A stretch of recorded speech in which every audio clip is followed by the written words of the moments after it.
दोस्तों, हमने कई बार नास्तिक शब्द को सुना है। तो नास्तिक का असल में अर्थ क्या है? क्या पुराने ज़माने में नास्तिक शब्द का अर्थ वही था जिस आधार के ऊपर आज हम इस शब्द को यूज़ करते हैं? साथियों, हमारे भारत में भारतीय दर्शन, जिसमें 9 अलग अलग स्कूल से विचारधाराएं हैं, उस ज़माने में नास्तिक शब्द का अर्थ कुछ और हुआ करता था।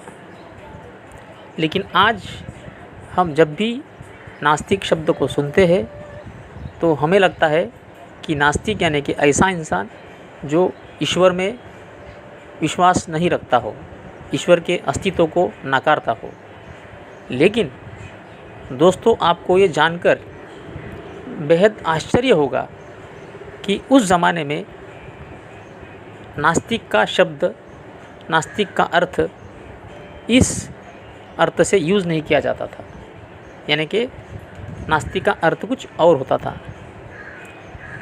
तो हमारे ग्रंथों में, वेदों में ऐसा लिखा गया है, नास्तिको वेद निंदक,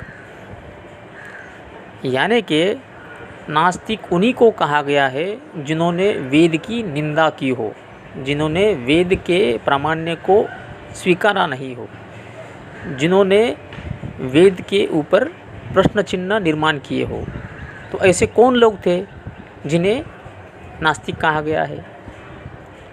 साथियों, हमारे जो 9 दर्शन हुआ करते थे, उनमें से चार्वाक दर्शन, जैन दर्शन एंड बुद्ध दर्शन, इन दर्शनों ने वेदों को स्वीकारा नहीं था।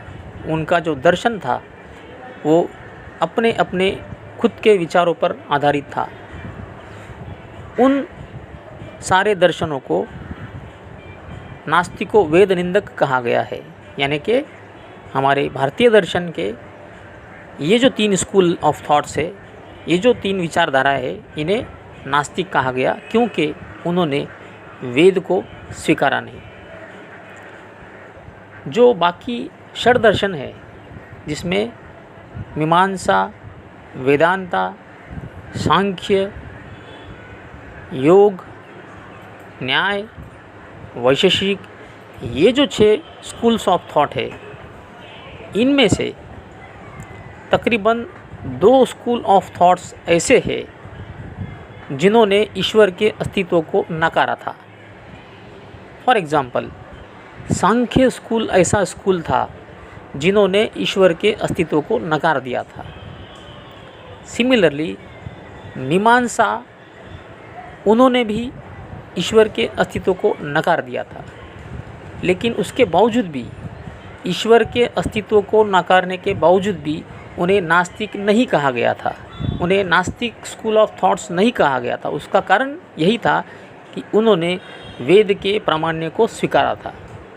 यानी कि इस बातों में से हमें एक बात का पता ये चलता है कि नास्तिक यानी कि जिन्होंने वेद को नकारा है, ऐसे लोग, नास्तिक लोग, आज की मॉडर्न डेफिनेशन जो हम नास्तिक की यूज़ करते हैं, यानी कि जो ईश्वर को नहीं मानता, वैसा आदमी, वैसा विचारधारा, वैसा स्कूल ऑफ थॉट्स नास्तिक है। तो उस हिसाब से हम देखेंगे तो हमारे जो 9 दर्शन हैं, उनमें से 5 दर्शन ऐसे हैं कि जिन्हें हम नास्तिक कह सकते हैं। यानी कि बुद्ध, जैन, चार्वाक, इन्होंने तो ईश्वर को भी नकारा था, उसके साथ में इन्होंने वेदों को भी नकारा था, इसलिए तो नास्तिक हो गए इवन आज के मॉडर्न डेफिनेशन से। लेकिन जैसे सांख्य और मीमांसा, इन्होंने भी ईश्वर के अस्तित्व को नकारा था, इसलिए मॉडर्न डेफिनेशन के आधार के ऊपर हम उन्हें भी नास्तिक दर्शन कह सकते हैं। तो हमारे भारतीय दर्शन में जो 9 दर्शन हैं, उन 9 दर्शन में से मॉडर्न डेफिनेशन के हिसाब से हम अगर देखेंगे तो 5 दर्शन ऐसे हैं, यानी कि मेजॉरिटी दर्शन ऐसे है जो नास्तिक दर्शन है।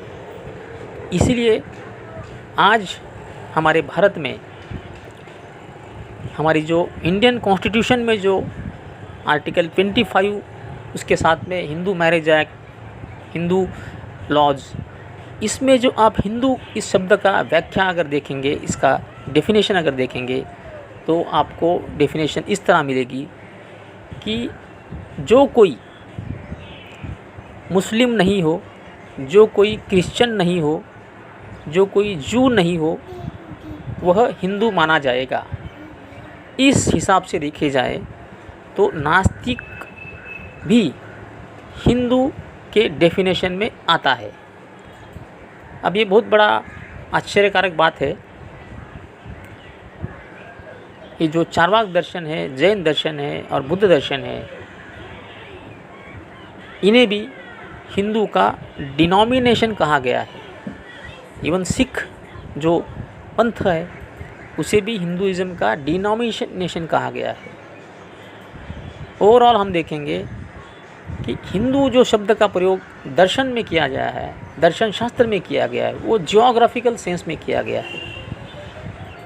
भारतीय दर्शन यानी कि हिंदू दर्शन, तो भारतीय यानी कि हिंदू, इस जियोग्राफिकल सेंस में हिंदू शब्द का प्रयोग हमें नज़र आता है। साथियों, ऐसे ही कुछ तथ्यों के साथ में हम अगली वीडियो में मिलेंगे। तब तक के लिए नमस्कार।